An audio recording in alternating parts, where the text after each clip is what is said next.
Well, good morning. You are listening to the Hear Well, Live Well program with me, your host, Jacquie Elcox. Last week, I told you, actually, I've told you for the last couple of weeks that you won't always have to listen to me on this show. And, do I have a treat for you? Today's program is all about changing the dialogue around hearing and hearing loss.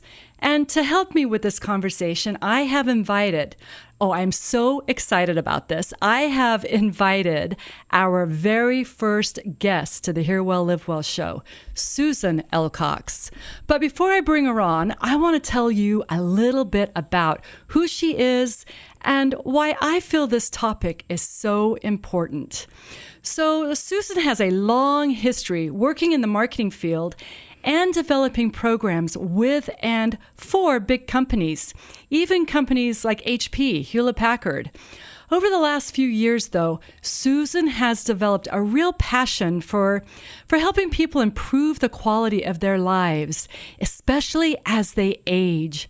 She spends a lot of time studying not only graceful aging, but thriving aging. She is an avid reader and follower of the Blue Zones.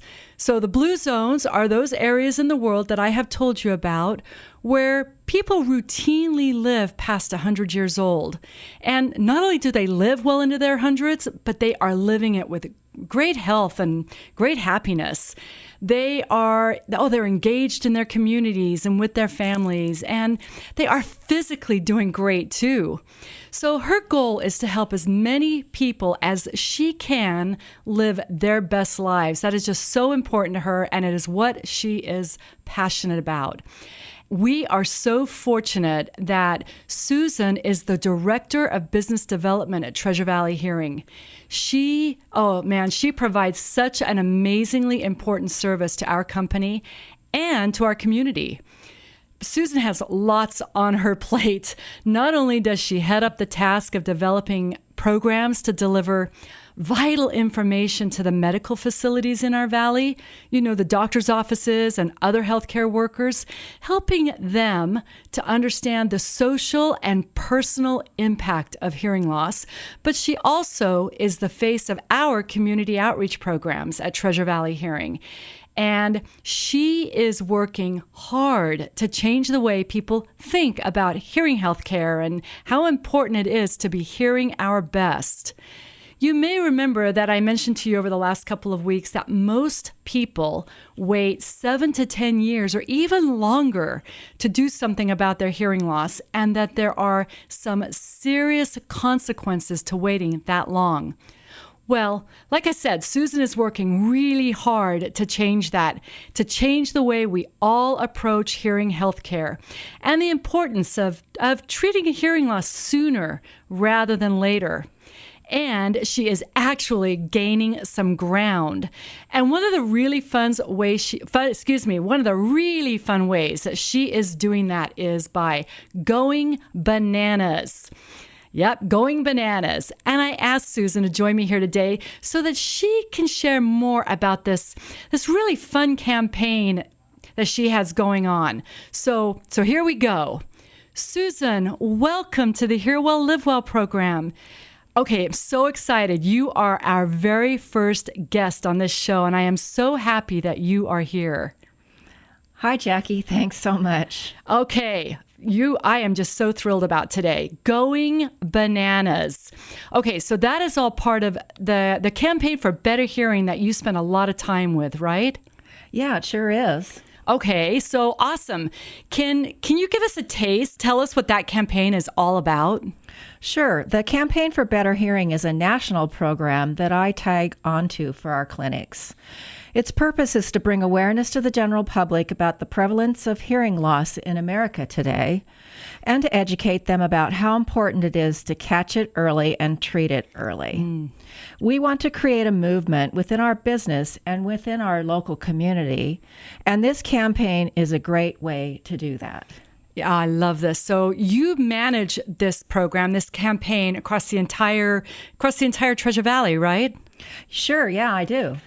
So I've learned a lot about this program by watching you, and I've participated in some of the events with you. So I know a little bit about it, But why don't you break down for us why this program is so important? Great. As you know, I'm sure you have shared this program with the listeners, but hearing loss is the third most chronic health condition in the U.S., with roughly 48 million people reporting some degree of hearing loss. And age-related hearing loss is a progressive, degenerative disorder. And the decline is so gradual that you really don't believe it's happening. It's like the lights being dimmed slowly at a restaurant, and you don't realize it's getting darker until all of a sudden you can't read the menu and you look around and say, like, hey, what's going on? But sadly, most people don't seek help for their hearing loss right away. They often ignore it, or they claim they have no issues, that people around them are just mumbling. Once they realize they really do have a hearing loss and that they do need to do something about it, the consequences have generally set in, and they're tough to reverse later. In fact, like you said, most people wait 7 to 10 years or even longer to do something about their hearing loss. And they think it's okay to do so. But we don't think it's okay. By the way, it's common that others will notice a hearing loss long before you do. So when they say go get a hearing test, you probably should go get a hearing test. Yep. The goal of the Campaign for Better Hearing is to educate people that it is normal to have hearing loss at any age, but it's not okay to not take action. Just like if you were diagnosed with cancer, you would discuss options with your doctor and decide a plan of action, but you wouldn't just sit on it. Hearing loss is the same. There are real negatives to letting it go, but amazing benefits to your well-being and to your body when you fix it. When you hear clearly, you communicate with ease, which helps your relationships thrive. Hearing well means that you engage with the world around you, avoiding miscommunications and misunderstandings. And here's the best part. Your brain will thank you. Recent studies have demonstrated links between hearing loss and numerous psychological and cognitive disorders, including depression, anxiety, isolation, fatigue, cognitive decline, and dementia, of which Alzheimer's is one of those, with risk factors of 2 to 5 times that of a person with normal hearing. The more severe the loss, the greater the risk. In addition, people with even a mild, untreated hearing loss can lose their balance and fall. In fact, that mild loss causes people to fall 3 times more often than those without hearing loss. And get this, injuries from falling are the leading cause of accident-related deaths in people over 65. Wow. So the risks of leaving your hearing loss untreated are real. Frankly, I feel it is our moral obligation and our social responsibility to make sure the public is aware of the risks and the consequences of untreated hearing loss. Wow. That is some serious stuff. That just kind of blows my mind. You know, I know all of this, and then when you tell me about it and remind me of all of these things that we've learned for so long, it just really blows my mind. And what a great advocacy campaign that is. You know, I think I've heard you address tinnitus or ringing in the ears. I know some people say it as tinnitus, and either way is fine. But you address that within this campaign, right? Can you talk a little bit about that? Certainly. Tinnitus affects nearly 50 million people in America. It could show itself in ringing or buzzing or other sorts of sounds in the ear. It can be constant or it can come and go. It may appear at different times of the day or even while you're sleeping. For some people, it may just be annoying, but for others, it can be severe and even downright debilitating. In those cases, people will do just about anything to get it to go away. There are a lot of advertisements these days encouraging people to take natural supplements for the condition. And while the supplements may have other health benefits, they don't do anything for tinnitus and are not FDA approved for treating tinnitus. Here's the thing. Tinnitus is always a symptom of something else, and working with someone trained in tinnitus to help uncover the underlying condition is very important. It can often be a sign that your brain is telling you that something is not getting the proper signals from the ears to the brain. When this is the case, the most successful treatment is hearing aids. When a person is fitted with hearing aids, oftentimes the tinnitus won't be noticeable while the person is wearing the devices. But of course, when they remove them, the tinnitus is most likely going to present itself again. The hearing aids don't cure the tinnitus, they just mask it. But that is a very effective way of dealing with it, and so many people report relief. Yeah, that's great info. I know that's totally true for me. When I take my hearing aids out, my ears are screaming. So that's why I leave them in. I mean, I put them in from the time I get up in the morning to the time I go to bed. So what it sounds like to me, and what I always tell people, and I think it's what you're saying, is that early treatment is the key to successful treatment, right? Of hearing loss, tinnitus, whatever it is. Mm-hmm. So within the campaigns then, Susan, what are the recommendations to the public? Well, the first thing is to get a baseline hearing test done. And that never hurt anybody. Right. And at Treasure Valley Hearing, we actually offer a complimentary hearing assessment. And the proper hearing assessment is more than just beep, beep, beeps in your ear. We spend time getting to know you and understanding when, where, and how you want to hear better. I always say knowledge is power, so go get that test. And once we have all the data from the assessment, we will go over the results with you, and if hearing loss is found, our provider will recommend a solution, which will often come in the form of hearing devices. He or she will then work with you to create a treatment plan to help you acclimate and get back into the world of sound. It's so important to work with a specialist. Someone trained in high-tech devices, it's critical that they understand how to apply the technology to the individual. Right. And you really do need a training period to get back to hearing well again. It's not just like suddenly you hear well and your brain can handle it. It does take some time. Yeah, you're right. We've spent a lot of time and research in our practice learning the best ways to help someone be successful with their hearing aids, right? I think we have like a 93 to 97% success rate, where across the country it's closer to the low 80s, even though that's higher than it used to be in this industry back when we had just analog aids or aids that amplified everything. Mm-hmm. And the key is that with the technology, that's great to have this great technology, but you have to have somebody work with somebody who understands how to apply it to you as an individual, because hearing loss is as unique as a fingerprint. So that's a super important part of the whole treatment plan. That's right. So I see you running around with bananas to health fairs and other events. What is that all about? Well, that's the really fun part about the campaign. We call that part of the campaign Go Bananas. Love it. Which is why you mentioned that earlier. This actually becomes our conversation starter. The potassium in bananas helps the fluid in your ears flow well, which is essential for good hearing. So yeah, I take bananas to all my events to hand out to people as a simple way to break the ice. And it gives me a chance then to talk to them about not only the benefits of bananas, but the importance of hearing health. I give out lots of other goodies too, though. Pens, stickers, earplugs, and information cards about the importance of getting your hearing tested. One of the little cards says, test your ears at 60 years. But in our practice, we prefer to say ears and rears at 50.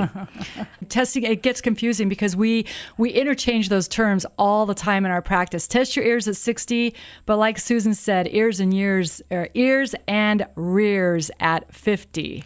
Yeah, and I say that because we feel in our practice it's so important that people start getting that hearing test at 50, because 29% of the people with hearing loss in their 50, those people need to actually do something about that in their 50s, not wait until they're 60. Right. Like you said, the consequences that happen by waiting are a real problem.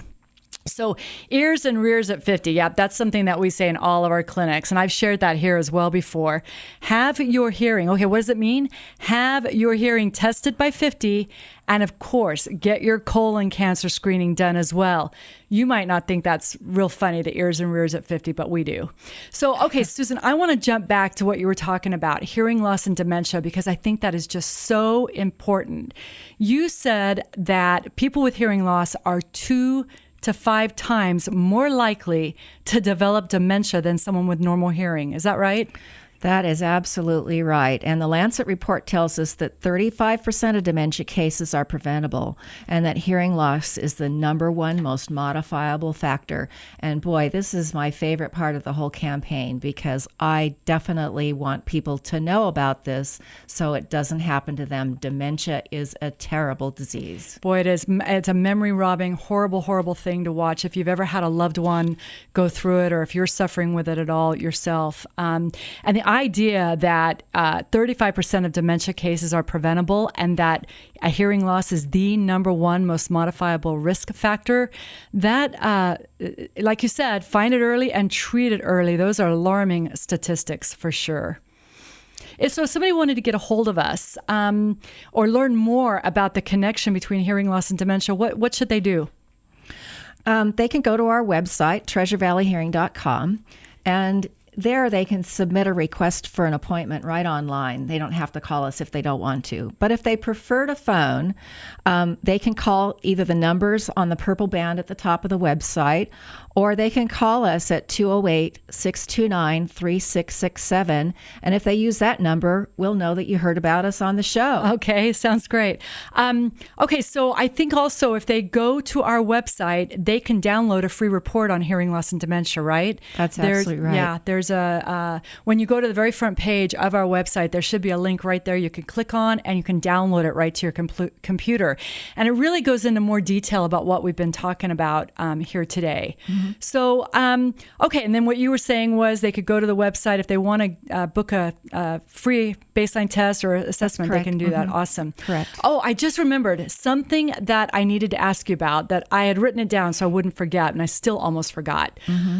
I've mentioned here a couple times in the last couple of weeks about our participation in the Walk to End Alzheimer's, that we have a team, the Hear Well, Live Well team, which isn't just our staff members, though. I think we have a couple of people participating from the community, maybe some patients. And I should mention here, guys, that Susan is the team leader. Imagine that. So how's our team doing? Can you share with us our progress and a bit about the walk? Yeah, I'm so excited. We set a goal of raising $2,000, and as of this morning, we are actually at $3,130. So that's $3,130, and I'm so thrilled that we've surpassed our goal. In fact, our team is number 3 in all of the teams right now, and it's not over yet. Woot, woot. Awesome. So the walk is on October 5th, and we can continue to collect funds until December 31st. So it's not even going to be over on October 31st. And we still have people joining our team. In fact, just yesterday, we had one of our patients decide he wanted to join in because his sister, who's only 62, just got admitted to a care home for memory loss. No. And so he's very interested in not only walking with us, but also helping fundraise. Awesome. That's awesome. I love that. Okay, speaking about the walk, tell us a little bit more about the walk. So as I mentioned, it's on October 5th. It'll be at Kleiner Park over by the Village Shopping Center in Meridian. And we're going to have a booth there with lots of info on what we've been talking about today, goodie bags, and yes, of course, we're going to have bananas. I'll also have a copy of Jackie's book there. Jackie, your book is so awesome. Everyone loves it. And so people can get a copy there. And we want to spread the word about how hearing loss is related to this robbing disease of dementia.